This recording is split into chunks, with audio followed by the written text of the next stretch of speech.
Jangan sampai ada zat-zat yang bisa merugikan kesehatan masyarakat.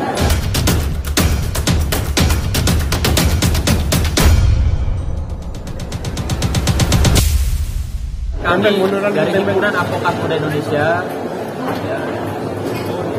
juga sangat prihatin akan kegaduhan yang saat ini sedang viral, yaitu terkait dengan produk-produk skincare yang mungkin saja atau besar kemungkinannya bisa merugikan masyarakat pada khususnya. Jadi kami melihat kemarin para pengusaha skincare sampai diundang oleh BPOM, yang dimana di situ mungkin saja banyak pembahasan-pembahasan yang tidak dimengerti atau tidak dipahami oleh masyarakat. Kami tentunya sangat yakin bahwa di luar sana masyarakat sudah ada yang menjadi korban. Namun demikian, mungkin karena keterbatasan wawasan atau ketidakberanian mereka untuk menyampaikan apa yang mereka alami, sehingga belum terpublikasi atau terekspos para korban ini. Nah, kami dari Himpunan Advokat Muda Indonesia siap mengadvokasi para korban ketika memang mereka mendapatkan kerugian secara kesehatan pastinya. Nanti di sini juga abang kita Bang Petrus bisa menyampaikan bahwa masyarakat nggak perlu takut, karena kalian itu dilindungi sebagai konsumen, dilindungi oleh Undang-Undang Perlindungan Konsumen. Mungkin sedikit Bang Petrus bisa menyampaikan atau mengedukasi masyarakat bahwa produk skincare khususnya yang mereka beli itu mereka juga dapat perlindungan secara hukum. Silakan Pak. Baik, terima kasih teman-teman. Jadi setiap produk apapun, barang atau jasa, itu dijamin oleh Undang-Undang Perlindungan Konsumen.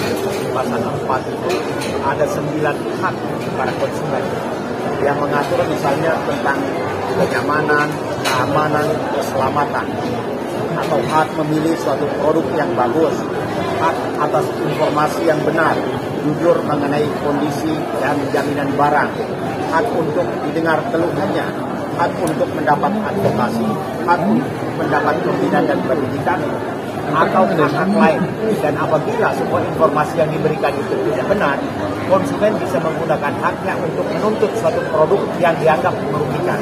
Jadi setiap produk apapun itu dilindungi oleh undang-undang. Oleh karena itu, setiap pengguna produk, mungkin dalam hal ini skincare, kalau merasa dirugikan, misalnya informasi yang diberikan ternyata begitu digunakan tidak sesuai dan menimbulkan kerugian, maka boleh mengajukan gugatan, boleh mengajukan tuntutan dengan ganti rugi yang memang ditentukan oleh undang-undang. Jadi setiap produk, barang dan jasa, apapun barangnya, apabila informasi yang diberikan mengenai item-item atau kandungan-kandungan itu yang dapat merugikan, maka silakan saja. Oleh karena itu, kami mengimbau kepada setiap pengguna produk yang sekarang lagi viral ini, silakan menggunakan haknya. Ya, tidak usah takut, karena ini dijamin oleh Undang-Undang Nomor 8 Tahun 99 tentang Perlindungan Konsumen. Diatur oleh Pasal 4 yang mengatur 9 hak konsumen untuk mengajukan tuntutan. Ya, jadi silakan saja, tidak perlu takut, karena semua informasi tentang suatu produk apabila itu tidak benar, maka pengguna barang bisa mengajukan tuntutan. Dan setiap pihak yang memberikan label, misalnya BPOM misalnya, ternyata itu tidak sesuai, maka BPOM juga bisa dituntut, ya, karena membenarkan suatu produk diedarkan di masyarakat, ternyata apa yang dicantumkan dalam produk mengenai kandungannya tidak sesuai dan merugikan, maka si pemberi barang atau label yang diberikan oleh BPOM dapat dituntut. Ya, itu Bang, mungkin masyarakat juga perlu tahu bahwa BPOM sendiri juga bisa dituntut. Bisa, karena mengizinkan suatu barang diedarkan, artinya melabelkan produk itu bisa beredar, ternyata kandungannya tidak benar. Artinya ketika mereka melakukan penelitian tentang kandungan, ternyata tidak benar, tapi dibenarkan seolah-olah itu bisa diedarkan. Maka BPOM bisa dituntut. Nah ini juga makanya hati-hati kalian ya, para usaha skincare khususnya ya, jangan kalian enak-enakan pada flexing ya, pada pamer kekayaan, sementara mungkin saja ada orang yang menderita akibat daripada produk ya, produk skincare kalian. Ya, jadi saya tambahkan sedikit bahwa yang pertama kegaduhannya harus dihentikan dengan pemerintah harus turun tangan. Yang pertama, ini kan ada undang-undang kesehatan. Setiap dinas kesehatan maupun BPOM itu harus ada kehati-hatian dalam mengeluarkan izin produk yang namanya skincare. Karena kandungan tadi dari abang saya bahwa ada kandungan yang memang seharusnya tidak diperbolehkan untuk keluarkan izin, bisa dikeluarkan izin. Jadi hati-hati itu penting. Dan kami dari Himpunan Advokat Indonesia di Sultan Bentuk hampir 30 provinsi siap untuk mendampingi, mengadvokasi para korban ya daripada produk-produk yang kita anggap bahwa itu membahayakan masyarakat. Bahkan dirinya sudah menjadi korban. Kita siap untuk mendampinginya. Pada saat ini masyarakat awam hukum, mereka belum, jadi sudah ada yang sudah jadi korban tapi belum mengambil apa-apa. Bukan hanya kepada yang pemilik skincare, kita belum kepada BPOM juga yang sudah masuk ke dalam. Kalau digugatkan jadi kita gugat, tapi dalam pidana kita menuntut secara pidana karena ini menyangkut nyawa, menyangkut kenyamanan daripada seseorang dalam menggunakan produk. Karena ini jujur skincare itu kan luar biasa ya, diminati oleh masyarakat baik laki maupun perempuan, bahkan di kalangan remaja. Ini kita bicara untuk seluruh Indonesia. Artinya saya menghimbau ya, para dinas kesehatan juga, BPOM daerah juga jangan tinggal diam ya, melihat fenomena ini, melihat kegaduhan ini, segera ya lakukan sesuatu sesuai dengan tugas kalian ya. Jangan dibiarkan sampai nanti banyak orang yang menjadi korban. Jadi kami menghimbau sekali lagi kepada pemerintah, Dinas Kesehatan, Kementerian Kesehatan dan BPOM, tolong ini dianggap serius ya. Karena ini tidak menutup kemungkinan bisa menjadi banyak korban di seluruh Indonesia. Terima kasih. Ada lagi? Mungkin ada langkah apa sih untuk si perusahaan tersebut?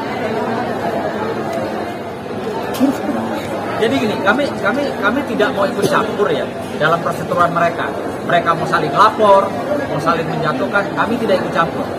Kami hadir di sini, Himpunan Advokat Muda Indonesia ini hadir guna untuk mengedukasi, melindungi dan membantu masyarakat yang mungkin saja menjadi korban dari produk-produk ya yang beredar di masyarakat di Indonesia saat ini. Bang, tapi Bang, sosok dokter yang hari ini panel juga artinya mereview yang ada di Proporta juga. Oke.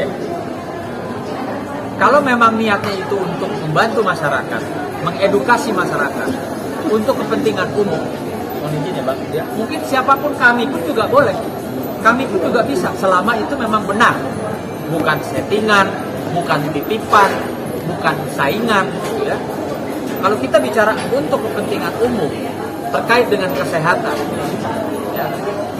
Sekarang pertanyaan saya, BPOM berani nggak melarang atau mengeluarkan surat edaran? Anda para dokter tidak boleh ya mereview ya, atau masyarakat tidak boleh ya mereview produk apalagi yang sudah ada stempel BPOM. Berani nggak mengeluarkan? Gitu. Terus kalau memang berani mengeluarkan, lalu jaminan untuk masyarakat sendiri seperti apa?